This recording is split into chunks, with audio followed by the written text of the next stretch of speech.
Hello everyone, welcome to अनपैरल। आज हम लोग स्टार्ट करेंगे अकाउंटेंसी की क्लासेस। इसमें कैश फ्लो स्टेटमेंट को सीखेंगे।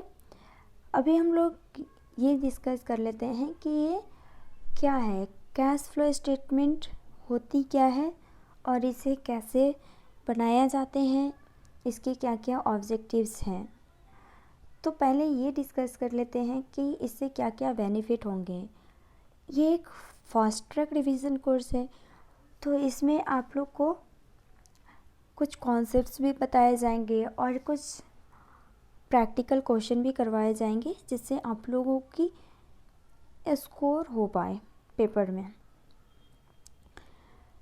तो बात आती है कि अगर इतने शॉर्ट टाइम में हम कैसे तैयारी करें, तो पहले से तो आप लोगों ने कुछ ना कुछ पढ़ा होगा, बस उस कॉन्सेप्ट को लगाना है यहाँ पे। चलिए देखते हैं कि कैश फ्लो स्टेटमेंट होती क्या है, इसकी मीनिंग क्या है, इसके ऑब्जेक्टिव्स क्या क्या है और इसे कैसे बनाया जाता है। तो इसकी मीनिंग है क्या कैश फ्लो स्टेटमेंट की। जब किसी बिजनेस के फाइनेंशियल पोजीशन में कैश फ्लो से चेंजेस आते हैं, तो वो कैश फ्लो स्टेटमेंट होती है। कैश फ्लो स्टेटमेंट को अकाउंटिंग स्टैंडर्ड 3 के अकॉर्डिंग सभी कंपनियां जो लिस्टेड है उसके लिए मैंडेटरी किया गया है और ये एनुअली बेसिस पे बनाया जाता है। कैश फ्लो की मीनिंग क्या होती है और कैश की मीनिंग क्या होती है, क्योंकि ये दोनों वर्ड फ्रिक्वेंटली यूज़ होते हैं कैश फ्लो स्टेटमेंट में, तो इसकी मीनिंग जानना हमारे लिए इम्पॉर्टेंट है। अब ये कैश फ्लो होता क्या है। कैश फ्लो में क्या होगा, या तो इनफ्लो होगी या फिर आउटफ्लो होगी। ओके, तो कैश क्या करेंगे हम बिजनेस में, क्या करेंगे, या तो सेल करते हैं या फिर परचेज करते हैं। अगर हम परचेज करेंगे तो कैश आउटफ्लो हुआ और सेल करेंगे तो कैश इनफ्लो होगी। अब कैश होता क्या है, कैश ये highly short term highly liquidated investment है। ये इसमें 3 टर्म यूज़ होते हैं, cash in hand, cash at bank और सिक्योरिटीज़। अब कैश फ्लो स्टेटमेंट को कितने भागों में बांटा गया है अकाउंटिंग स्टैंडर्ड 3 के अकॉर्डिंग, तो इसे 3 भागों में बांटा गया है। पहला है cash flow from operating activities, दूसरा cash flow from investing activities और तीसरा cash flow from financing activities. अच्छा, ये देखते हैं कि इसे कितने तरह से बनाया जाता है। तो 2 तरह से, एक तो इनडायरेक्ट मेथड है और दूसरा डायरेक्ट मेथड है। तो आप लोग के सिलेबस में इनडायरेक्ट मेथड से बताया गया है बनाने के लिए, तो हम लोग यहाँ पे जो फॉलो करेंगे वो है इनडायरेक्ट मेथड। अभी ये देखते हैं कि cash flow from operating activities क्या होती है। ये देखते हैं कि इसमें क्या होगा कि जो भी एक्टिविटीज़ हैं वो उसकी principal revenue producing activities of the enterprises and other activities that investing and financing activities में नहीं आते हैं, वो ऑपरेटिंग एक्टिविटीज़ में आते हैं। मतलब जो इन्वेस्टिंग में और फाइनेंसिंग एक्टिविटीज़ में नहीं आएंगे वो ऑटोमेटिकली ऑपरेटिंग एक्टिविटीज़ में आएंगे। अब ये बात आती है कि इसमें कौन कौन से टर्म्स आते हैं। तो कुछ टर्म्स हम लोग ऐसे सीखेंगे कि ये तो पक्का जाना ही जाना है इनफ्लो एंड आउटफ्लो में, लेकिन कुछ ऐसी चीज़ें हैं जो नहीं पता हमें या फिर इसमें कंसीडर नहीं किया गया है, तो हम ये देखेंगे कि ये बिजनेस में इनफ्लो कर रहा है या फिर आउटफ्लो कर रहा है। उस बेसिस पे भी हम क्वेश्चन को सॉल्व कर सकते हैं। इसमें ये देखते हैं अब इनफ्लो में क्या क्या आएंगे और आउटफ्लो में क्या क्या आएंगे। तो कैश सेल, अगर हम सेल करते हैं तो क्या होता है कि इनफ्लो होता है। ओके, फिर अगर हम वहीं पे परचेज़ किए तो क्या होगा कि आउटफ्लो होगा। क्यों, क्योंकि कैश तो हमारे तरफ से आउट हो रहा है, आउटफ्लो हो रहा है वो। ओके, अब सेकंड देखते हैं कि कैश रिसीव्ड फ्रॉम डेटर्स। अगर डेटर्स से रिसीव करेंगे तो कैश रिसीव्ड फ्रॉम डेटर्स। वहीं अगर कमीशन रिसीव किए तो क्या होगा, वो भी इनफ्लो में आएगा, कमीशन एंड फीस रिसीव्ड। फिर रॉयल्टी अगर रिसीव किए तो भी वो इनफ्लो में आएगा, कैश इनफ्लो। आउटफ्लो में क्या होगा कि क्रेडिटर्स को मान लीजिए हम पेमेंट कर दिए तो पेमेंट टू क्रेडिटर्स।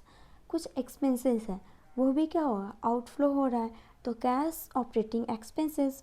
उसके बाद बेसिस, अगर हम मज़दूरों को उसकी बेसिस देंगे तो क्या होगा, पेमेंट ऑफ बेसिस।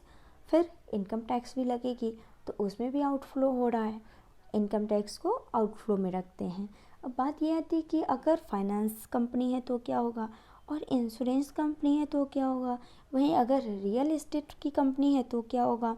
तो इसके लिए कुछ आइटम्स है, जैसे cash received for interest and dividend. क्यों, क्योंकि फाइनेंस में क्या होता है कि हम इंटरेस्ट रिसीव करते हैं या फिर इंटरेस्ट पे करते हैं। अगर पे किए तो वो आउटफ्लो में जाएगा, अगर रिसीव करते हैं तो वो इनफ्लो में आएगा। वहीं देखते हैं कि सिक्योरिटीज़ को सेल किए तो क्या होगा, इनफ्लो हो रहा है, sale of securities inflow, purchase of securities outflow हुआ।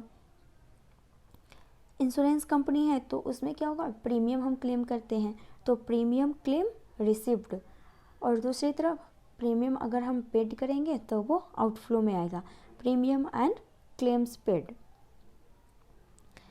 अब रियल एस्टेट है तो क्या होता है कि रेंट रिसीव करते हैं हम, रेंट रिसीव्ड, और रेंट पेड, तो पेड किए आउटफ्लो, रिसीव किए इनफ्लो। अब बात आती है सेकेंड केस में कि cash flow from investing activities. ये क्या होता है, cash flow from operating activities are the acquisition and disposal of the long-term asset and other investment, but not included in cash equivalent। Cash equivalent में include नहीं होता, वो एक long term investment है या फिर लॉन्ग टर्म एसेट है, जैसे कि फिक्स एसेट्स खरीद लिए या फिर मशीनरी खरीद लिए, ये चीज़ आ गई, या फिर हम सेल कर दिए मशीनरी को तो वो इन्वेस्टिंग एक्टिविटीज़ में आ गया। अब बात आती है कि इसमें कौन कौन से आइटम्स यूज करते हैं, कौन कौन से आइटम्स इंक्लूडेड हैं, तो उन चीज़ों को एक बारी देख लेते हैं हम लोग। Cash inflow and cash outflow. Outflow में क्या होगा, परचेज किए, अगर हम बिजनेस के लिए परचेज किए तो वो तो आउट हो रहा है कैश, तो फिर परचेज ऑफ फिक्स एसेट्स हो जाएंगे, परचेज ऑफ इन्वेस्टमेंट हो जाएगा, आउटफ्लो हो गए। वहीं पे अगर इनफ्लो की बात आई तो इनफ्लो में क्या होगा कि cash of sale of fix assets, अगर हम एसेट्स को सेल करते हैं वहाँ पे कैश की इन होती है, मतलब इनफ्लो में आएगा। सेल ऑफ इन्वेस्टमेंट ये इनफ्लो में आएगा। फिर interest received, dividend received, rent received, ये आ गया हमारा कैश इनफ्लो में। बस एक बारी देखने की ज़रूरत है, माइंड को ऐसे ही सेट हो जाती है माइंड में ये। फिर आता है बात cash flow from financing activities क्या होती है, इसमें क्या क्या आते हैं। तो ये वह ऐसी एक्टिविटीज़ है जिसमें फाइनेंशियल पोजीशन में चेंजेस आती है, इसकी sizes and composition of the owners capital. इसमें क्या क्या इंक्लूडेड होते हैं, शेयर कैपिटल हो गया या फिर प्रेफरेंशियल शेयर हो गया या बोरोइंग्स हो गए, ये सब cash flow from financing activities में यूज़ होते हैं। इसमें लोन्स का अगर रीपेमेंट किए वो भी cash flow from financing activities में आएंगे। कौन कौन से आइटम्स आएंगे वो चेक करते हैं। तो कैश इनफ्लो और cash outflow, two terms are used. First, cash inflow means issue of share in cash. अगर हम शेयर को इशू करते हैं कैश में तो क्या होगा, इनफ्लो होगी हमारी बिजनेस में। डिवेंचर को इशू कर दिए वहीं पे, फिर इनफ्लो होगी। और लॉन्ग टर्म ब्रोइंग्स अगर प्रोसीड फ्रॉम लॉन्ग टर्म ब्रोइंग्स हुआ उसमें भी इनफ्लो होगा कैश के। सिक्योरिटीज़ प्रीमियम रिसीव करते हैं, जैसे कि हम लोग ऑपरेटिंग में भी देखे थे कि प्रीमियम को यूज कर रहा था, तो वो अगर प्रीमियम क्लेम कर रहे थे तो वो इनफ्लो में आ रहा था। और यहाँ पे क्या है, सिक्योरिटी प्रीमियम रिसीव कर रहे हैं, ये लॉन्ग टर्म के लिए है और ये फाइनेंसिंग एक्टिविटीज़ में आएंगे। Increase in bank balance, overdraft और कैश क्रेडिट अकाउंट, ये आएगा इनफ्लो में। वहीं अगर डिक्रीज हो रहा है, डिक्रीज इन बैंक बैलेंस और ओवरड्राफ्ट और कैश क्रेडिट अमाउंट, तो वो कैश आउटफ्लो में आएंगे। फिर आउटफ्लो में और क्या क्या आएंगे, तो पेमेंट ऑफ लोन्स, मान लीजिए हम लोन की पेमेंट कर दिए तो हमारे यहाँ से कैश आउट हो रही है, तो कैश फ्रॉम आउटफ्लो में आएगा। तो payment of loans, redemption of preferential share और debenture, buyback of equity share, ये क्या होता है कि अपने ही शेयर को मार्केट से वापस खरीद लिया जाता है, उसे बाईबैक ऑफ इक्विटी शेयर बोलते हैं। इसमें भी आउटफ्लो हो रहा है। Payment of dividend, payment of interest और premium paid on redemption of preferential share और डिवेंचर्स, ये आउटफ्लो की आइटम्स हैं।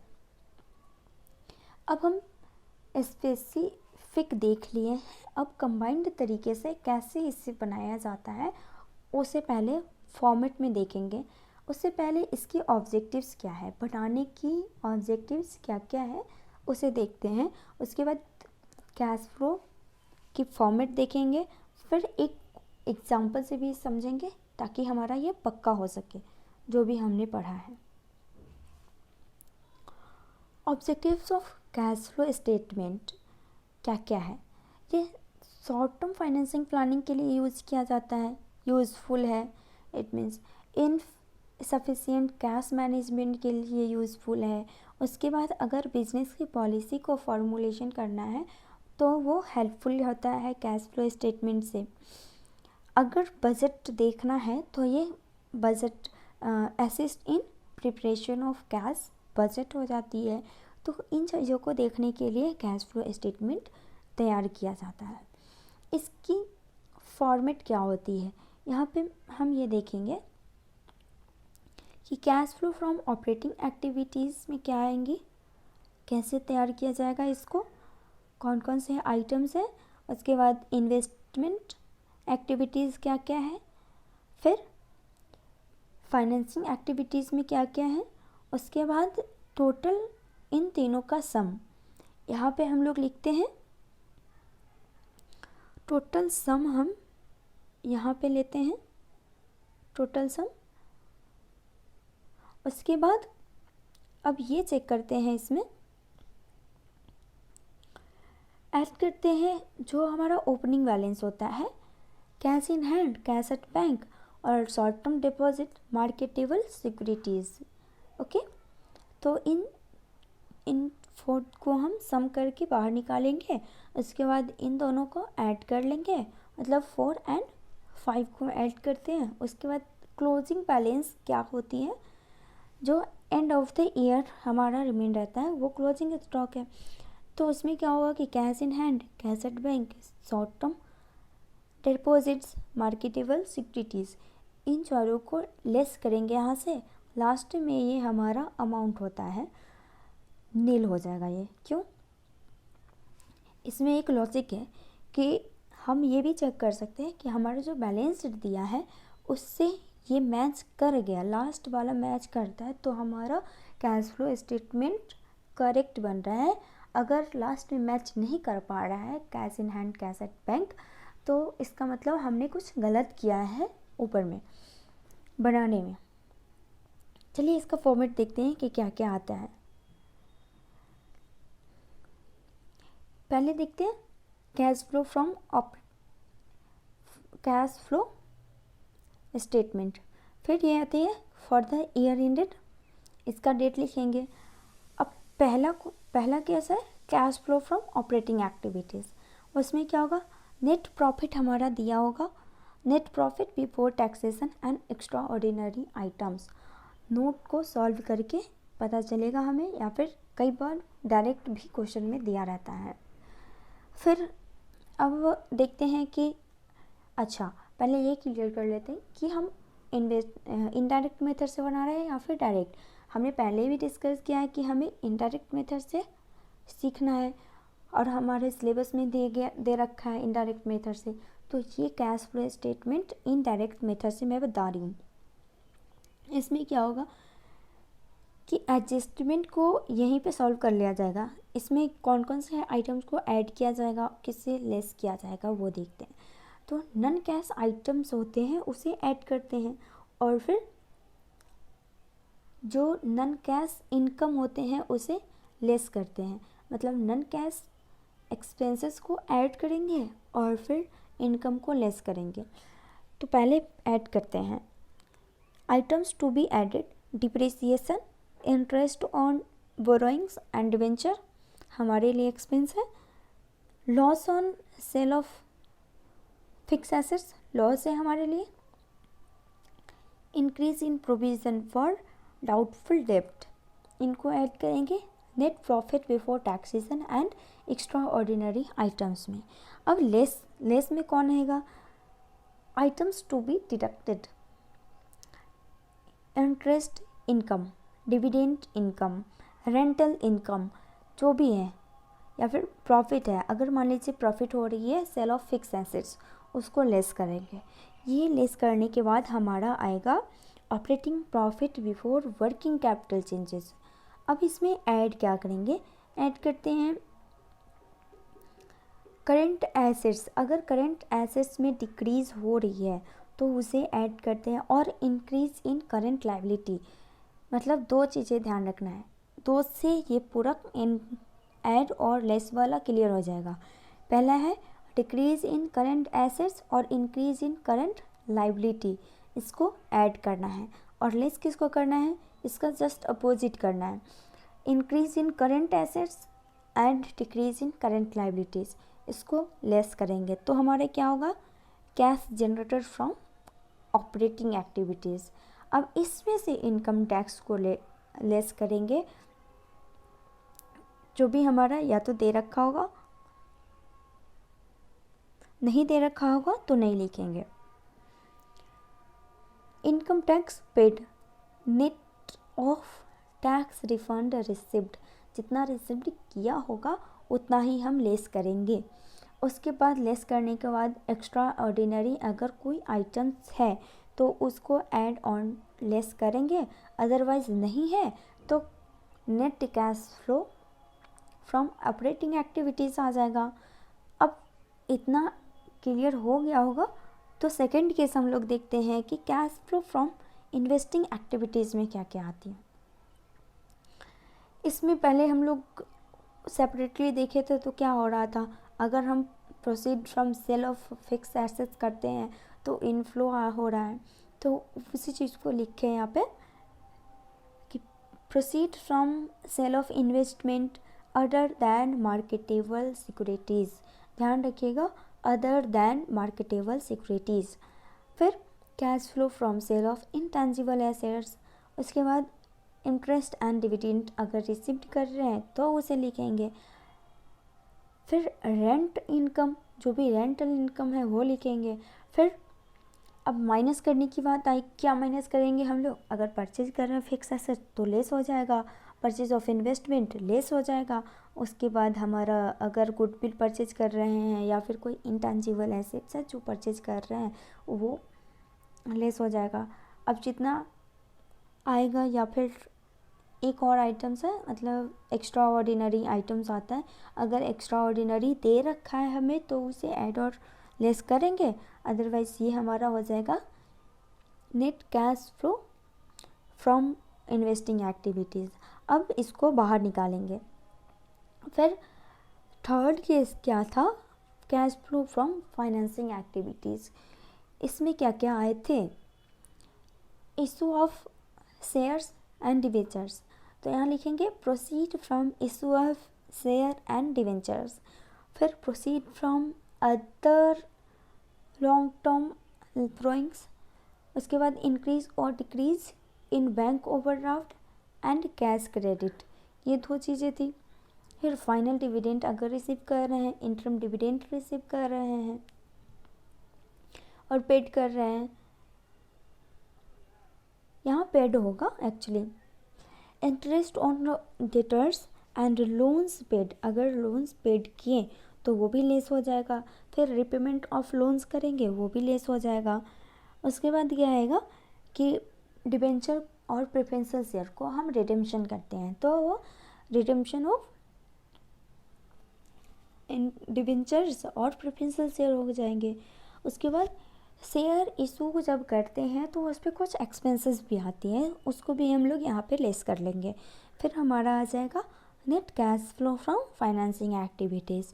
अब ये 3 आइटम्स को यहाँ से बाहर निकालेंगे हम। यहाँ पे पहला ऑपरेटिंग वाले को, दूसरा इन्वेस्टिंग को और थर्ड फाइनेंसिंग एक्टिविटीज़ को, तीनों का सम करके इसमें ऐड करते हैं ओपनिंग बैलेंस, जो कि हमारा बैलेंस शीट में दे रखा होगा। Cash in hand, cash in bank और शॉर्ट टर्म डिपॉजिट्स और मार्केटेबल सिक्योरिटीज़ को, इन 4 में से जो दिया रहेगा उन्हें हम ले लेंगे। ये पूरा पेपर में पूरा फॉर्मेट लिखने की कोई ज़रूरत नहीं है, जितने आइटम्स आपको दे रखा है उसी को लिखेंगे यहाँ। लिस्ट करेंगे cash and cash equivalent at the end of the year, मतलब cash in hand, cash at bank, short term deposits, marketable securities को, यहाँ पे हमारा नील बैलेंस हो जाएगा। अभी बात आती है कि वर्किंग कैपिटल क्या क्या करे। एक्स्ट्रा ऑर्डिनरी आइटम्स हमने देखा था, तीनों फॉर्मेट में थी, उसके लिए क्या होगी, कैसे होगी। तो calculation of net profit before tax and extra ordinary items, इसमें हम पहले क्या लेंगे, इसमें पहले हम क्या लेंगे, net profit as per statement of profit and loss और differences between closing balance and opening balance of a statement of P&L। Clear. फिर ऐड क्या क्या करेंगे, तो ट्रांसफ़र ऑफ रिजर्व वो होती है, उसको हम ऐड कर लेंगे और लेस कर लेंगे अगर कोई एक्स्ट्रा ऑर्डिनरी है। If any credited to the statement of P&L, अगर प्रॉफिट एंड लॉस में कोई एक्स्ट्रा ऑर्डिनरी को क्रेडिट किया गया था तो उसको यहाँ पे हम लेस कर लेंगे। क्लियर। ये हमारा वर्किंग कैपिटल है। अब इस फॉर्मेट पे एक क्वेश्चन बनाएंगे जिसे कॉन्सेप्ट लगाने आ जाएगा हमें। यहाँ पे क्या कह रहा है कि cash flow statement for Yogyata limited, इस बैलेंस शीट से बनाना है हमें। एडिशनल इंफॉर्मेशन दे रखा है, net profit for the year after charging 50,000 as depreciation was 1,50,000, dividend paid on share was 50,000, tax provision credited during the year amounted to 60,000। अब भी चलिए बैलेंस शीट को देखते हैं। बैलेंस शीट में 2 ईयर का बैलेंस हमें दे रखा है और एक लायबिलिटी साइड, दूसरा एसेट साइड। अब देखते हैं कि इक्विटी शेयर कैपिटल है। इक्विटी शेयर हमारा फाइनेंसिंग एक्टिविटीज़ में जा रहा था, लेकिन यहाँ 2 ईयर की बैलेंस दिया है, तो 2010 में 2 लाख था और 2011 में 3 लाख है, मतलब 1 लाख की इसने इशू किया होगा। क्लियर। प्रेफरेंशियल 2010 में नहीं थी और 2011 में है, मतलब यहाँ पे 1 लाख इशू किया होगा। प्रॉफिट एंड लॉस 1 लाख के डिफरेंसेस है दोनों में, तो 1 लाख हुआ होगा इसकी, इस ईयर की 2001 की मीन्स। फिर लोन 2010 में 2 लाख है, 2011 में नहीं दे रखा है, मतलब क्या हुआ, ये पेड कर दिया होगा, रीपेमेंट हो गई होगी लोन की। प्रोविज़न फॉर टैक्सेशन दे रखा है, बिल्स पेएबल, बैंक ओवरड्राफ्ट और लोन फ्रॉम राहुल। अभी बैंक कैश स्टॉक हमारा दे रखा है, मतलब क्या हुआ कि 2010 में 45,000 की बैंक बैलेंस और 5,000 की कैश बैलेंस दे रखा है। 2011 के लिए ये ओपनिंग बैलेंस इसके हो जाएंगे। स्टॉक 70,000 अगेन लिया होगा, तभी उसके पास स्टॉक कितने की 1,70,000 की है, जिसमें 2010 की है 1 लाख की। बिल्स रेसिवेबल और फिक्स एसेट्स दे रखा है हमारा दोनों ईयर की। चलिए देखते हैं कि इसे कैसे सॉल्व किया जाएगा। तो सबसे पहले हम प्रॉफिट का देखते हैं कि प्रॉफिट कितने का है। अभी प्रॉफिट कितने का है वो लेंगे। Profit as per balance sheet कितने का है, यहाँ पे चेक करेंगे 1 लाख का। Profit and loss 1 lakh.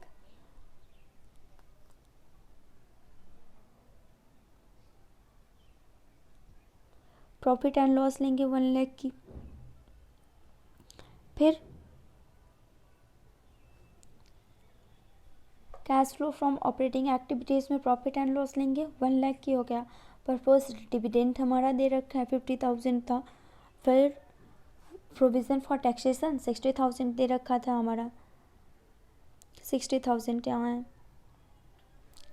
उसके बाद net profit before taxation and extra ordinary items, जो कि इसमें ऐड किया जाएगा और फिर लेस किया जाएगा। तो ऐड किया क्या करेंगे, नॉन कैश आइटम्स एक्सपेंसेस जो है उसको ऐड करेंगे और फिर लेस करेंगे इनकम्स को। तो हमारे क्वेश्चन में दे रखा था डिप्रिसिएशन। उसके बाद operating before profit before working capital changes, उसमें क्या क्या आएंगे, इंक्रीज इन कैपिटल लाइबिलिटीज़ और बिल्स पेएबल। क्योंकि हमारा 2 ईयर का बैलेंस शीट दे रखा है तो उसमें से चेक करेंगे कितना इंक्रीज़ हो रहा है कितना डिक्रीज़ हो रहा है।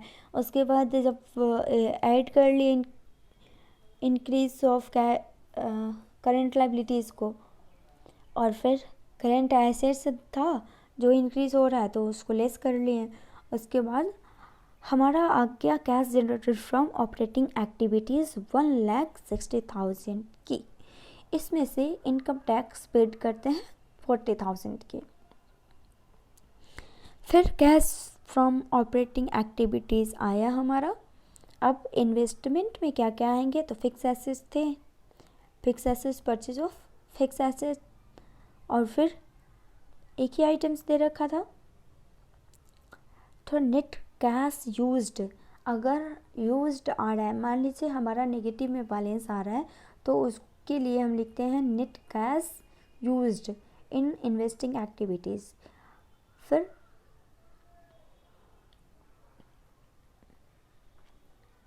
अब ये देखते हैं कि यहाँ पे cash flow from financing activities होगा, जो कि इन्वेस्टिंग एक्टिविटीज़ लिखा गया है। यहाँ पे issue of equity share 1 lakh के, प्रेफरेंशियल शेयर 1 लाख, और लोन है जो कि राहुल से लिया वो 1,30,000 की, और रीपेमेंट ऑफ लोन किया था 2 लाख की।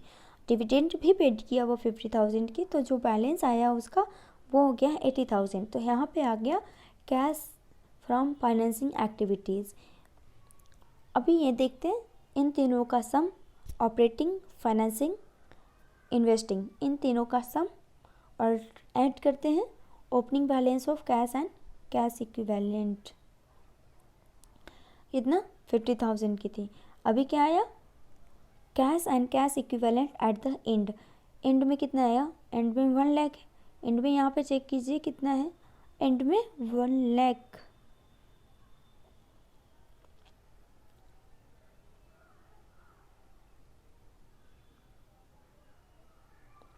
वन लाख की आ गई, क्लियर है।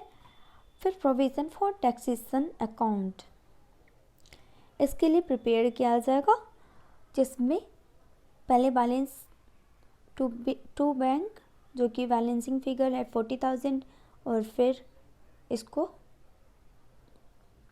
P&L में कितना था 60,000, बैलेंस्ड BD किए 50,000 का था, cash in hand 45,000, cash at bank था 5,000 का। तो यह क्या हो गया 50,000, और टू बैंक जो कि बैलेंसिंग फिगर आएगा हमारा, और इधर by side profit and loss का 60,000 और बाई बैलेंस शीट 30,000, दोनों का इक्विवेलेंट हो जाएगा 90,000। चलिए, आई होप आप लोग को वीडियो समझ आया होगा। Thanks for watching, like, subscribe and comment.